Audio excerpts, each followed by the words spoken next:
जदिओ सेमाने पूजनीय तेरे सेमानक भग्नावशेषर किछि शेष अंशर जन्म नेइथिबा एही तृतीय लिंगी मनीष माने आजिर समाज रे अभिशप्त काहेकि कौन पे सेमानक ठारू तांको बंचिबार अधिकार को पृथक करा जाइछे।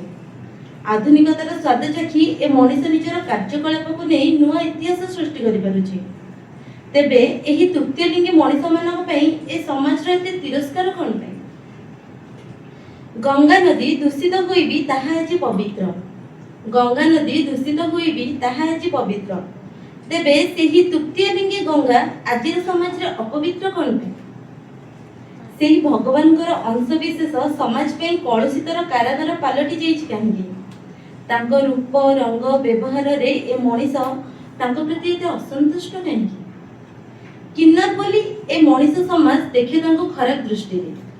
जदि तृतीय लिंगी असभ्य समाज रे सृष्ट तेबे ए सभ्य समाज तांको प्रति घृण्य दृष्टि रखि पारुछन्ति कि?